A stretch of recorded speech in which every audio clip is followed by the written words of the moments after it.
the hell out of me. How are you feeling right now? I'm kind of pissed. I feel like I just got played.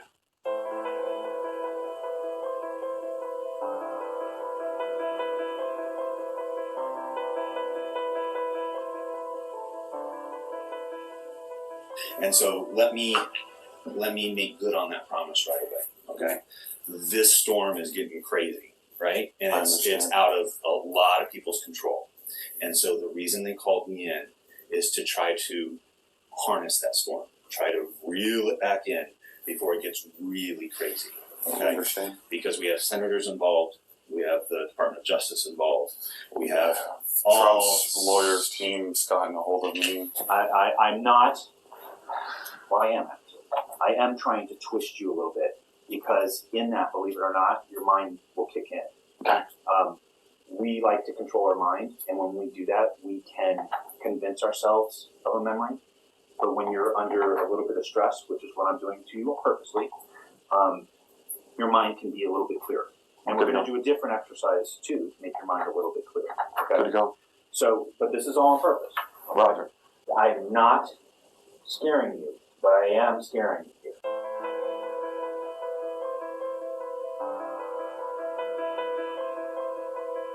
I'll tell y'all, I'd rather be out back in Afghanistan getting shot at by Afghans, honest to God, than, having to be in this kind of position. I was in Afghanistan and Iraq. 2 tours while I was in the Marines. I was a Marine for 5 years. And after I got out of the Marines, I missed the uniform, so I went back into the Army Guard. I'd rather be serving my country and doing something that I feel like is historical, but at the same time, it's not my name that's going to be there. So the Marine Corps birthday, November 10th, is today. That's the date of the letter where they suspended you without pay. Yes. And tomorrow is Veterans Day. Yeah. And there's a lot of veterans watching this who served overseas. And there's a lot of people who are calling you a hero. If you could just sort of speak to the issue of, you seem like a very normal guy who never asked for any of this. And you're a veteran. And a lot of people are calling you a hero for blowing the whistle on something very serious. And you're being retaliated by your own government. Could you just speak to these issues on Veterans Day, November the 11th? Well, just as I'm just doing my duty. I honestly made an oath when I joined the Marine Corps from the get-go, and as most military guys say, it's a blank check. We never give up that check. We're going to protect our country and our Constitution till the day we die. That's the point where that check is cashed in, and I have given that check to this country. You were brave enough to go on the record, and what happened today with the letter? Well, yesterday, after the whole thing, the interrogation I went through with the postal inspectors. Right after that, I went out and freaking delivered my mail like I was told to. And as soon as I got back to the office and clocked out, I was informed by Stephanie that I wasn't allowed to. Basically, I wasn't coming to work until the investigation was completed and they can make a decision what to do with me. And I got a letter in just now, basically stating the same thing. Now, you got a letter just now, put up on the screen here.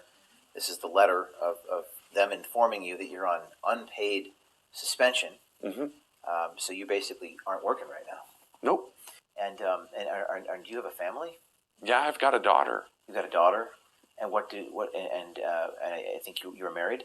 I'm divorced. And what have they had contact with you about this? Oh yeah, they're proud of me. Even my ex-wife, and I've actually had my mother-in-law call me and be like crying, if you need anywhere to live, and I was like, I thought you hated me because I got a divorce with your daughter. Come on now. What did your daughter say to you? Well, my daughter's 4, so she doesn't know anything about this. She doesn't understand this. This isn't.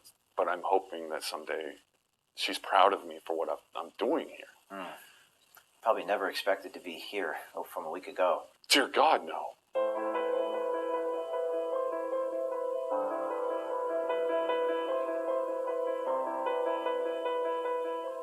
And I heard him say to the supervisor that they messed up yesterday. I was like, oh, what did they mess up on?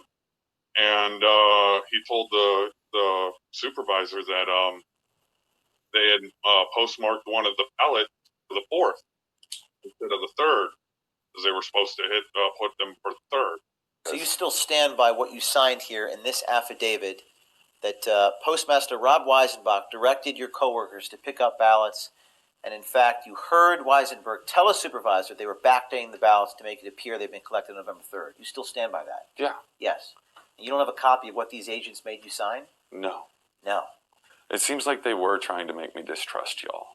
And at the same time, it kind of affected, but at the same time, I was like, nah, these guys have had my back since the get-go. So that's why I continued.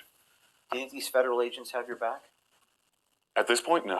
Hell Do you no. think these federal agents are really interested in investigating fraud? Honestly, I don't think they are. We have another post office worker in Corapolis, Pennsylvania, and other post offices that overheard similar things. What do you think about that? What is your message to them? Man, I know it's rough to come out on this, and if you feel like at any given point that they've got you, that they're trying to pinpoint you and they've got a good eye on you, Veritas has got your back. I will give you guys that. You guys have been helpful in this whole entire thing. And if there's anybody out there that had seen something or feel like there was something ganky going on with this election, to include postal workers that were picking up ballots and giving them to supervisors, you should come out, because I don't care who wins this election. I really don't. I'm going to laugh if we ended up electing Biden. I'm going to laugh if we elect Trump. But the end goal is that it's a fair and correctly done election. And that's all I care about.